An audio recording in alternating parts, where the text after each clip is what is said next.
जो सीपीएम ने जो पूरी की पूरी जो संतोष, मुझे लगता है आप जो आ रहे हैं आप उनके बारे में ज्यादा इंटरेस्टिंग होंगे बताने के लिए। सुरेश गोपी, और आप बता भी रहे थे कल्चरल कैपिटल।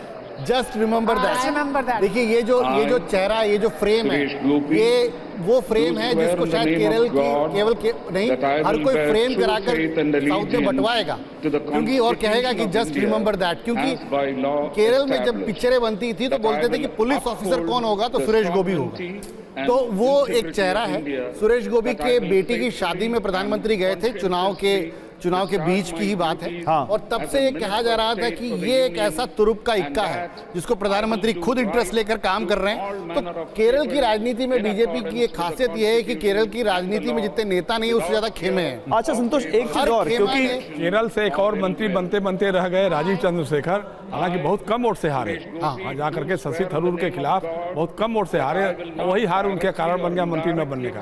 अगर जीत के आते तो निश्चित रूप से राजीव चंद्रशेखर के बारे में कहा जा रहा है कि वो लोकसभा की राजनीति से परे वो एक टेक्नोक्रेट हैं, वो एक सक्सेसफुल बिजनेसमैन रहे। वो जो सेमी कह दिया कि मैं पॉलिटिक्स छोड़ रहा हूं। लेकिन हम अगर अभी ट्वीट की बात करें, क्योंकि ये थरूर ने वो तारीफ भी की उनकी, बहुत अहम है, इनको यहाँ पर जगह मिलना बहुत अहमियत रखता है। अहमियत रखता है। और ये सुरेश गोपी पे काफी कुछ दारोमदार होगा जहाँ तक बीजेपी की आशाओं का सवाल है, और बड़े जुझारू भी हैं। इन्होंने कल केरल कैसे वो आगे ले जाते हैं। केरला के अंदर कई सालों से आरएसएस का इतना बड़ा संगठन है वहाँ पे केरल, तो केरला में पॉलिटिकल बेनिफिट बीजेपी को नहीं मिल पाया। देखिए केरल के आरएसएस संगठन के बारे में मैं यहाँ बताना चाहूंगा। केरल का आरएसएस की जो शाखा लगती है उसमें सीपीएम भी जाता है, कांग्रेस का वर्कर शाखा में जाता है और उसी दिन जाकर कांग्रेस को वोट करके आता है। तो केरल की आरएसएस की संरचना बहुत अलग है।